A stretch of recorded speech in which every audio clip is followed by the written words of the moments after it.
تبارك الذي نزل الفرقان على عبده ليكون للعالمين نذيرا. الرحمن الرحيم.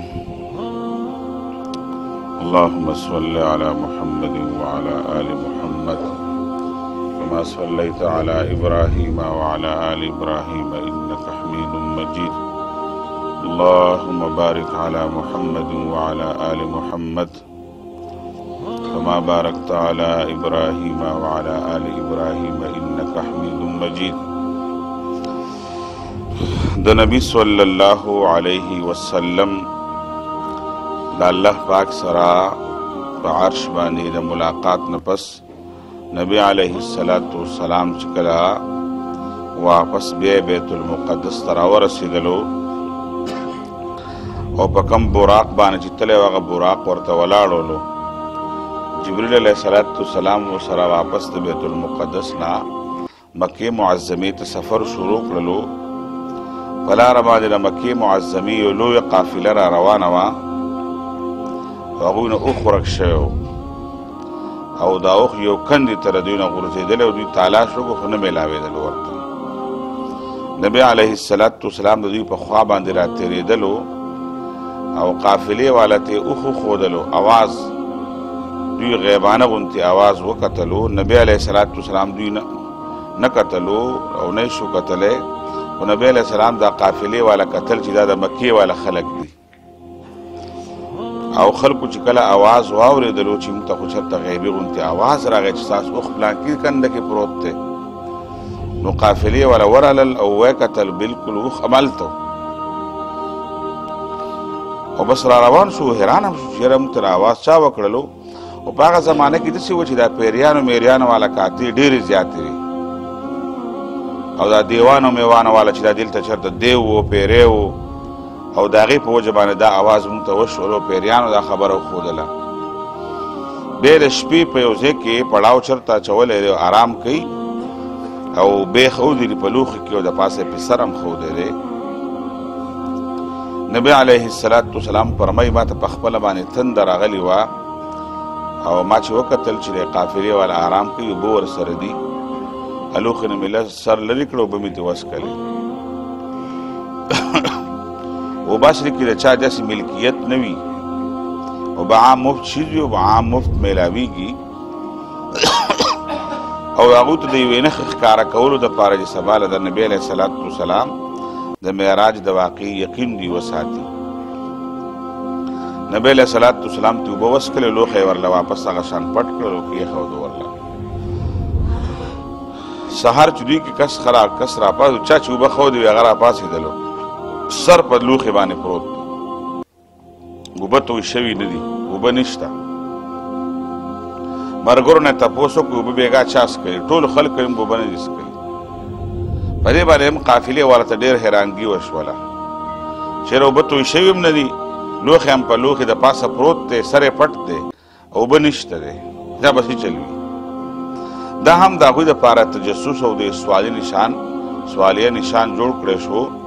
چېرې بېګا زموږ سره دا واقعه هم وشوله. نبی علیه السلام مکې معظمې ته راورسېدلو او دا ټول سفر د نبی علیه السلام په پوره شپه کې شوی دی او الله پاک دا کولی شي چې یو وخت ودرئ او دا کولی شي الله پاک چې د لږ وخت نه ډېره پیدا پورته کړي. د الله پاک یو نظام دی، د هغه قدرتونو او طاقتونو والا رب دی چې هغه څه کولی شي، هغه کولی شي، هغه څه اراده وکړي هغه کولی شي. د هغه په لار کې هېڅ رکاوټ نشته دی. زموږ غوندې داسې نه شو ویلی چې موږ په 2 منټه کې کار کولی شو، الله به په 2 منټه کې کار کوي، داسې خبره نه ده. الله ډېر لوی قدرتونو والا ذات دی. نبی علیه السلام په دې شپه باندې ډېر لوی ملاقات وشولو او واپس چې مکې معظمې ته راغی د الله د طرف نه ورته حکم و د معراج واقعه به خلکو ته وی، بیت المقدس ته تللی وما، اسمانونو ته تللی وما، که حکم ورته نه وی نبی علیه السلام ډېره پریشاني به نه وه، خو پریشاني ورته دا وه چې اوس به خلکو ته څنګه ویمه، زه بېګا بیت المقدس ته تللی یم او بیا اسمانونو ته تللی وما او دا خلک هسې زما خلاف پروپیګنډې کوي، نورې به هم پروپیګنډې به شروع شي. نبی علیه السلام ډېر پریشان ناست دی په بیت الله شریف کې. ابو جهل چې دا ډېر لوی دشمن و د الله پاک د رسول او د دین ډېر لوی دشمن او مخالف و. نبی علیه السلام چې وکتلو نبی علیه السلام ډېر پریشان ناست دی. دی ورته خواته راغی او به طور استهزا او د خندا په شکل کې ویلو یا ابن عمي وراره ولې پریشان یې څه چل شوی دی بیا نوې خبره څه نوې خبره درته راغلې ده که او بیا څه نوې خبره به کول غواړي داسې د خندا په شکل کې او د استهزا په شکل کې د نبی علیه السلام نه تپوس وکړلو. او دا ځکه چې نبی علیه صلات وسلام سره نږدې د دوی کورونه یو بل سره په یو محله کې پاتې کېدل او مکې بیت الله شریف ته راتګ هم اسانو نبی علیه صلات وسلام سره ملاقات هم اسانو. نبی علیه صلات وسلام خاموش و. بیا یې تپوس ابن عمي تره زویه یعنې د وراره ولې داسې پریشانه بیا ولې نو نبی علیه صلات وسلام ورته وویلو حکم خو ورته الله رسول ته وچا ویه به خبره بس همدای موقع وه. نبی علیه صلات وسلام ورته وویل بېګا بیت المقدس ته تللی وم او اوس پریشان یم چې دا به خلک ما سره څنګه مني به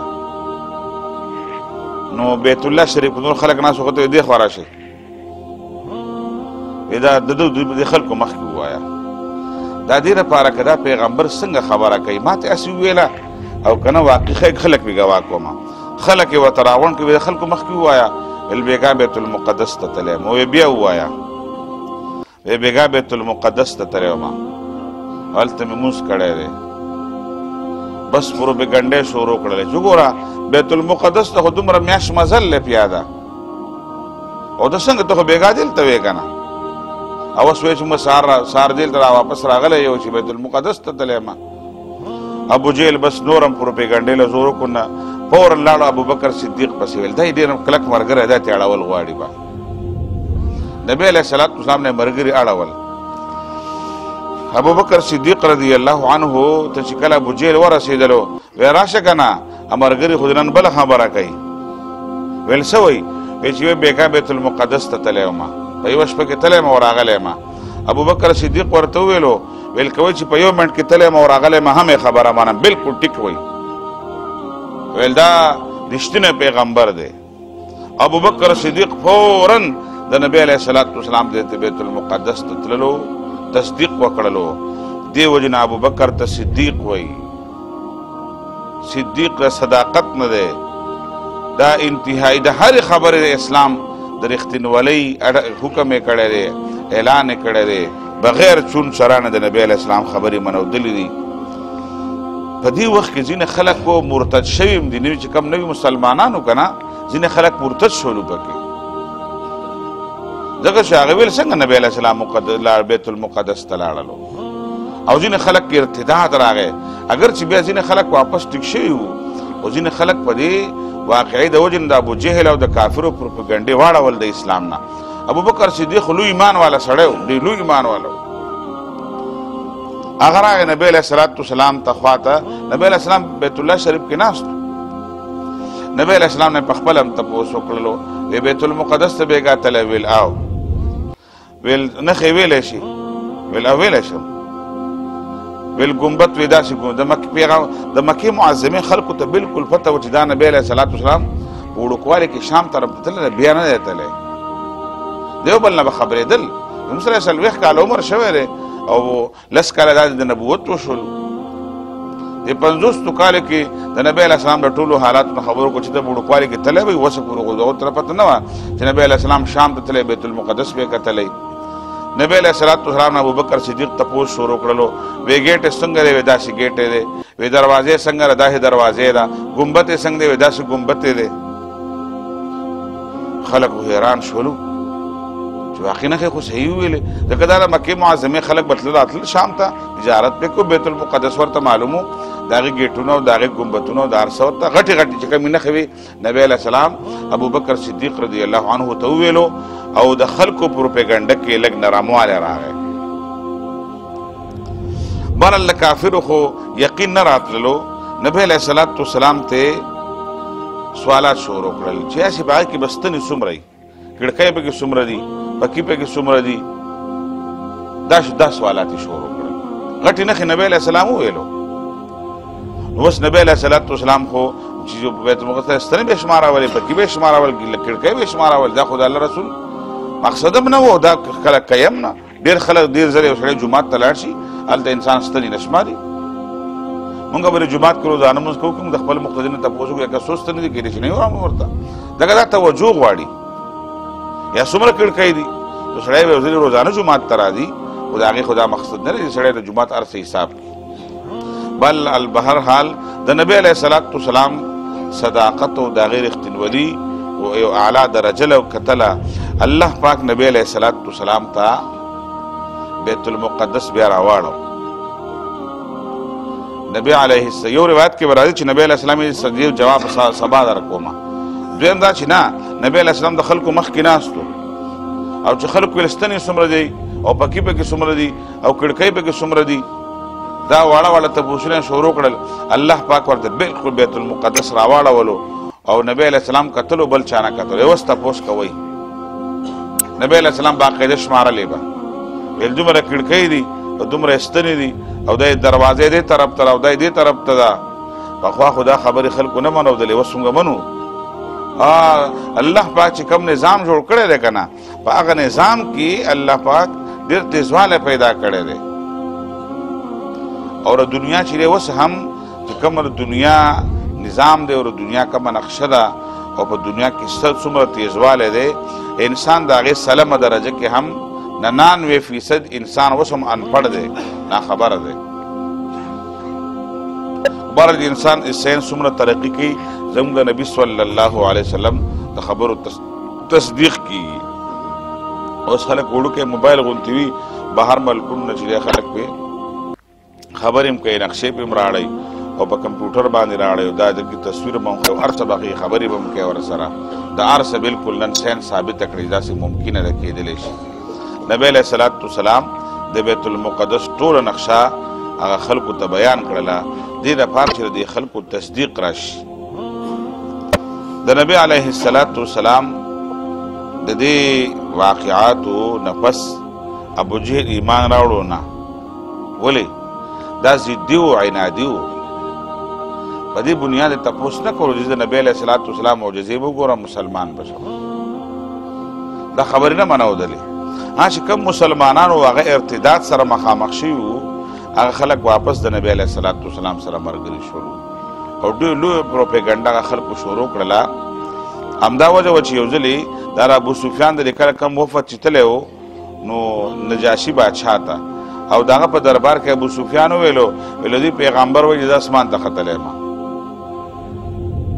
د هغه په دربار کې یو سړی و هغه ویل دا کومه شپه وه دا 20 د رجب و لانکۍ شپه وه داسې و داسې و هغه ویل بلکل دا صحیح وایي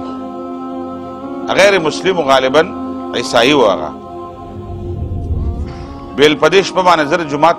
بیت المقدس متولی وما او ما به هره ماخوستن چې بیت المقدس ګیټونه بندول به ویل ده چې ما ټول ګیټونه بند کړ چې مین ګیټ ته راغله مین دروازه نه بندېدله ویل ټول کوشش مې وکړلو خلک مې راغوښتل دروازه نه بندېدله مې تر کاڼه نه راویستل چې لکه داسې دی ور کې څه چل دی هغه چې ور کې فرق راغلی سبا به کوو د شپې نه کېږي موږ خلک لاړل ویل چې واپس بیا سهار زه رالمه ټول نه مخکې رالمه ویل د بیت المقدس مخې ته داسې اندازه ماته وشوله لکه دلته چې بېګا چا څاروی تړلی داسې اندازه راته وشوله چې بیت المقدس مخې ته بېګا چا څاروی تړلی دی ویل چې جومات ته راننوتلمه په جومات کې په بیت المقدس کې مې اندازې شو لکه بېګا دلته په زرګو خلک په لکونو خلک راغلي او دلته غټه جلسه بېګا شوي لکه چې یو ځای کې ډېر خلک وګرځي راوګرځي او پاتې شي وار څه ګډوډ شي ویل ما هسې اندازه وکړه چې د بېګا دلته څوک راغلي دي دا جومات دومره ګډ وډ دی او دا خو ښکارېږي د بېګا دلته په لکونو خلک به راغلي غټه جلسه چې شوي او ویل بیا مې چې سهار ور بندولو ور بند شو ورکېنډو صاحب یې نه هغه ویل بلکل دقه شپه وه چې په دقه شپه ویل زه ګواهي ورکومه چې نبی علیه السلام بیت المقدس ته راغلی دی او براق هم راغلی دی د نجاشي په دربار کې هغه عیسائی متولی د بیت المقدس بالکل اقرار وکړلو چې په دې شپه د واقعاتو ته ما ته شک و چې څه چل شوی دی وایي دا شپه و چې نبی علیه السلام بالکل راغلی دی نجاشي باچا نور هم ایمان او عقیده مضبوطه شوله بیا بهرحال د نبی علیه الصلاة والسلام د معراج په واقعه کې زموږ دپاره بنیادي خبره دا ده چې د نبی علیه السلام څومره چوت مقام دی د الله په نزد باندې، څو لوی مرتبې والا پیغمبر دی، څومره عظیم پیغمبر دی چې الله پاک د اسمانونو سیل پې کړی دی، د پیغمبرانو سره ملاقات شوی دی. الله پاک دا واحد پیغمبر دی چې دا الله پاک خپل عرش ته غوښتی دی، باقاعده ملاقات ورسره شوی دی، باقاعده گفتگو ورسره شوې ده، هغه تجلیاتونه چې دی منور شوی دی. نبی علیه السلام په دومره لوی سفر باندې چې تللو، موږ مخکې ویلو دې وجې نه اول ورله جبریل علیه السلام سره فرشته راغلې ده او دننه ټوله صفایي ورله کړې ده، دې لپاره چې په کم سفر پریشان یې کړی دی، د دې سینې له واله تر نوم نه ښکته پورې د نبی علیه السلام دا ټوله سینې څیرلې وه. او د دې ځینو علما وایي چې دننه کم نور فضولیاتو هغه هم لر کړي چې ګڼ بالکل لرې شي او د زړه صفاوالی ورته هم کړی و. دی په پورته به کم سفر باندې ځي د هغه سفر صلاحیت دی ولري. نبی علیه السلام په دې معراج په واقعه کې موږ دپاره د نبی علیه السلام د مقام او دغه د مرتبې اندازه موږ ته وشي. څومره چوت پیغمبر و، د دې وجې نه د نبی علیه السلام د هر سنت خیال ساتل پکار دی. چون د نبی دومره عظیم پیغمبر و، د هر سنت باندې موږ د هغه عمل وکړو، د هغه طریقې موږ خپلې کړو او دې کې د الله تعالی مینه محبت موږ حاصلولی شو. الله تعالی فرمایي قل ان کنتم تحبون الله فاتبعوني یحببکم الله. پیغمبر خلکو ته ووایه که د الله سره مینه کول غواړي او الله ته ځان نږدې کول غواړئ نو الله پاک فرمایي ورته ووایه ما پسې راپسې شئ، فاتبعوني زما اتباع وکئ، ما پسې راپسې شئ،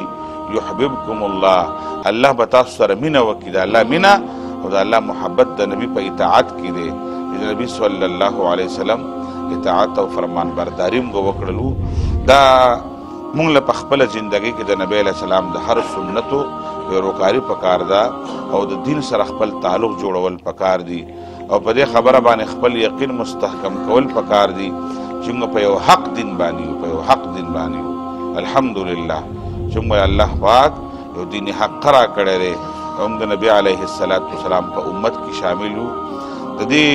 معطرو خوشبودارو ښکلو خبرو د نبی علیه السلام د تذکیرې سره به خپل ذهنونه معطر کول غواړو،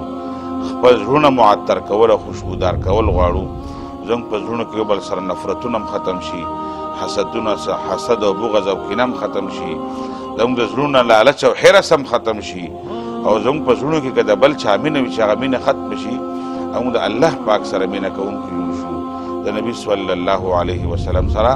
مینه کوونکي جوړ شو. د سیرت د واقعاتو بنیادي مقصد هم دغه دې لپاره موږ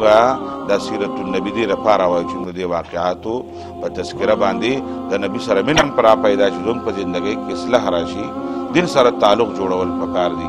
دین نه ځان خبرول پکار دي، په دین باندې عمل پکار دی. دین قرآن دی او حدیث دی، بل شی نه دی. دین قرآن شریف دی، دین په قرآن شریف کې دی او په نبی صلی الله علیه وسلم په احادیثو کې دی. الله نبی دعا را چې الله تعالی د دین سره او د اسلام سره څنګه مضبوط تعلق را پیدا کړي او زموږ په زندګۍ کې د نبی علیه السلام پیروکاري راولي. وصلی الله تعالی علی خیر خلقه محمد وآله وأصحابه أجمعين برحمتك يا أرحم الراحمين. نور على مر الزمان تألقا وأضاء للدنيا طريقا مشرقا وهدى من الرحمن يهدينا به للصالحات وللمكارم والتقى. نور على مر الزمان تألقا